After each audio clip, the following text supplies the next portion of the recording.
Yo, what's going on, y'all? It's Cone, and the Clippers have hit a new rock bottom. I cannot believe what we're seeing with Los Angeles. It is generally one of the most shockingly disappointing teams I've ever seen. This was a squad that last year won all these games with Kawhi injured, and Harden was going crazy, and Zubac was an all-NBA type player, and they pushed the Denver Nuggets to 7 games, who eventually pushed the Thunder to 7 games. Like, they were so good, and it felt like they clearly improved in the offseason, and like Kawhi Leonard came into the year healthy, and they stood hard, and Zubac, and sure they lost Norman Powell, but now you have John Collins and Bradley Beal and all these guys, and they suck. They're terrible. They're 5-15. We are 20 games in. It is still early in the season. We're in the front half. The first quarter is just now ending, but we now have such a decent sample size of the Clippers just being straight up terrible. Bad at basketball. Kawhi Leonard healthy, James Harden healthy or not, this is not a good basketball team by any sense of the imagination, and that shows in their last 2 games. They just lost on back-to-back occasions to the Memphis Grizzlies at home, and today the Dallas Mavericks. And this is a decimated Dallas team. No Anthony Davis, no Daniel Gafford, no Derek Lively, no PG Washington, of course no Kyrie Irving. The starting lineup was Ryan Nembhard, Max Christie, Najee Marshall, Cooper Flagg, and Dwight Powell. Against a Clippers team that started their main guys, Chris Dunn, James Harden, John Collins, Kawhi Leonard, and Zubac. They had their top players. They're missing, the only guys they're missing that are actual contributors at this point are Derek Jones Jr. and Bogdan Bogdanovic. And of course, Bradley Beal's out for the season. So if there is any inkling of a serious basketball team here, they would win the game. They did not, and they were up decently. And as a Thunder fan, I'm keeping eyes out. I'm like, the Clippers aren't going to lose this one. 114 to 110. And Cooper Flagg went out there and torched them. 13 of 12 shooting, 35 points, 8 boards, 2 assists. He is the youngest player ever to record a 35-point game. And shout out to Cooper Flagg. I owe a video to him just talking about how good he's been as of late, how he's really started to put it together after a slow start to the season, but I have to focus. I know this is the 3rd Clippers video, but we have to talk about it because it felt so clear to me that this was going to be an unbelievable team this season, that they had a ridiculous defense, most of those key pieces coming back from last season, that offensively, they were going to be a little bit more tilted that way with the pieces they brought in, and that made sense because it felt like their offense kind of sputtered at times, and I assumed, they're old, but even still, they'll be at least, even if the age, hurts them a little bit more, they're not as good as I thought, they will still be a playoff team. There's no way they're not a playoff team. They're not only not a playoff team, I don't think they're going to make the play-in. I think this team is a bona fide lottery squad, and even if they make the playoffs, they're going to get run off the court because they are old, they don't communicate on defense, they have a super clunky offense that doesn't work, they are hilariously unclutch.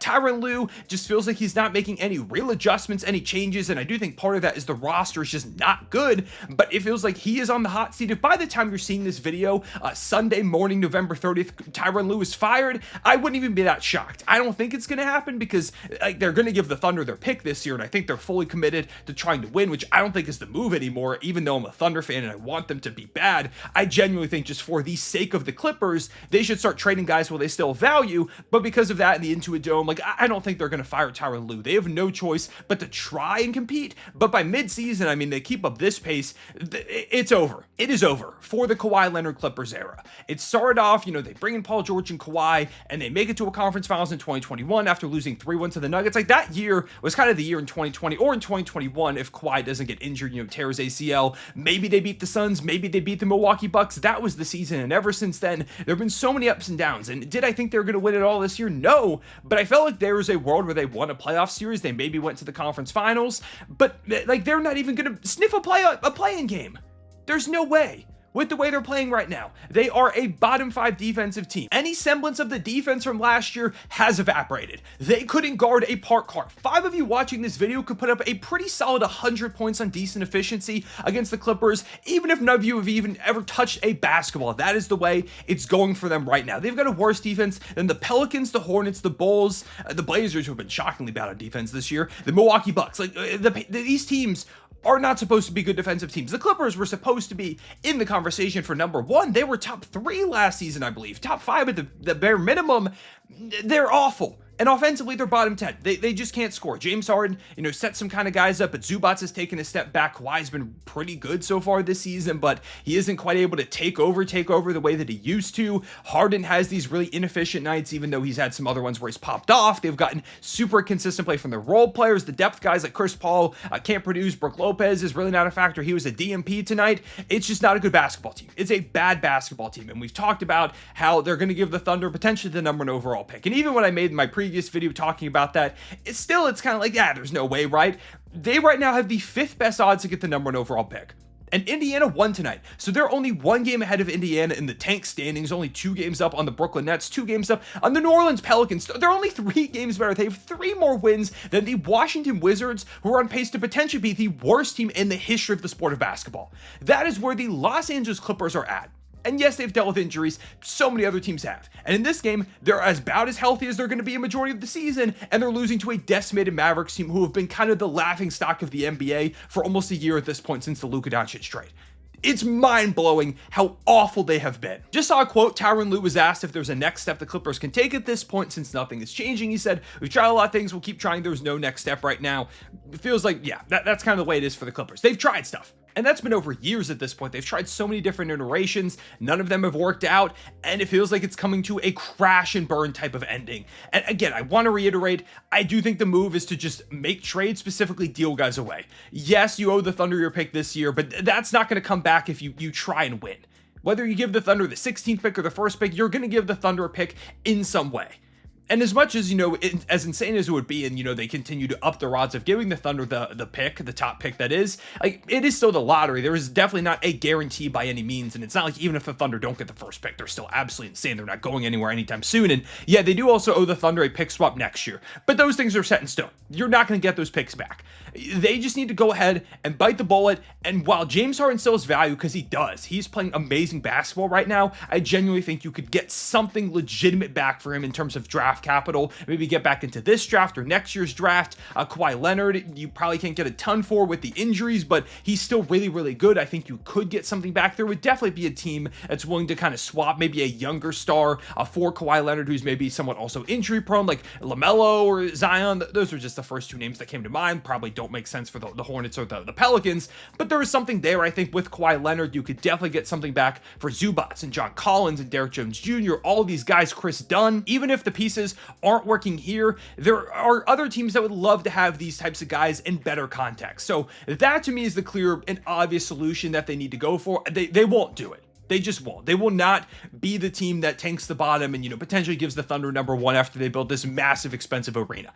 It just won't happen. It's what they should do, but I don't believe they will. Honestly, the more that I think about it, this Clippers situation is eerily similar to last year's Suns, where you've got 2 stars playing out of their minds. Like Kevin Durant and Devin Booker were both having amazing years, but the pieces don't fit. You've got James Harden and Kawhi Leonard both being fantastic. It's not working. You are a bad team, and funnily enough, both teams have Bradley Beal. Not that it's Beal's fault because he's not playing it all this season, although, that is, another issue. They brought in another injury-prone player who's out for the year on a team full of them. Like, it is crazy. It also feels somewhat reminiscent of that Lakers team that was really old. I think that was the 2022 Lakers, I believe, when they brought in Russell Westbrook and they had, like, Trevor Reeves and Carmelo Anthony. Like, it was a really old team. Old teams just don't work in the modern NBA. The Warriors are kind of going through something similar. Like, they've got young guys, but they've got this really old starting lineup, and there are massive ups and downs. In a league that has gotten younger, more athletic, you cannot be this old. You can't be the oldest team ever, relying on all these 40-year-olds, mid-30-year-olds, and be like, hey, we're going to go ahead and get it done. Clearly, it's not working. It is a disaster. They've hit rock bottom. The Kawhi Leonard era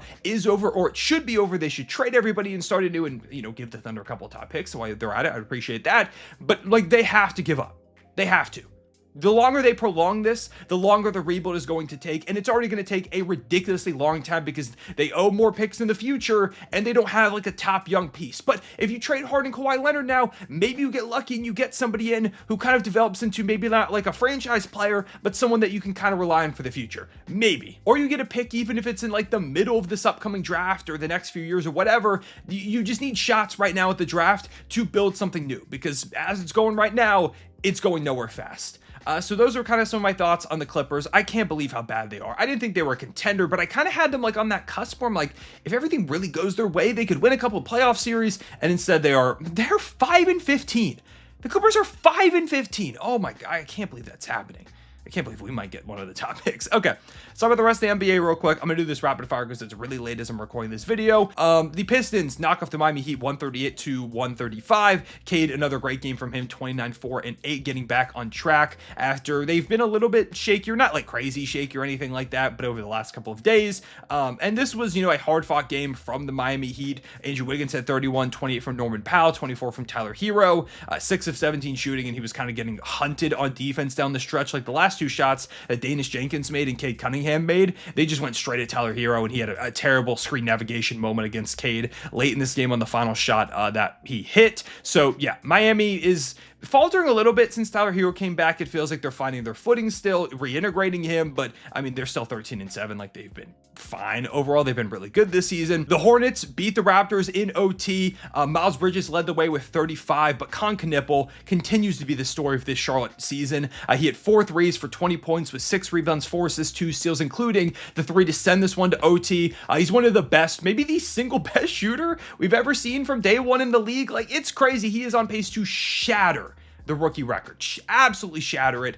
He's been absolutely insane for them. And for the Raptors, not a great defensive game by any means on their part. 30, 12, 5, 2, and 1 from Scotty Barnes on 11 and 16 shooting. It was a rough night from Brandon Ingram. Manuel quickly scored pretty well, but I wasn't super impressed with his defense. Seeing a turnover late that was really costly. Yeah, just some ups and downs for the Raptors. It's not a game you want to lose against the Hornets, even if you are on the road for a team that's trying to compete for one of the top seeds. The Wolves beat the Celtics, a much needed win after they've been blowing a lot of games, and they almost blew this one. They were up like 12 or 13 points it was within the final 5 minutes, and then it just got completely erased. But luckily enough for them, Mike Conley hits a big 3. Anthony Edwards hits an insane 3 to go ahead and put the dagger in this. And Anthony Edwards was phenomenal in this game. He's been ridiculous as of late. 39 with 5 assists, hit 5 threes. Randall had 16, 15 from Dante, 10 from Nasri, 10 from Terrence Shannon. A pretty balanced scoring attack outside of Ant. And for the Celtics, Jaylen Brown was amazing. 41, 6, 7, 5, and 1.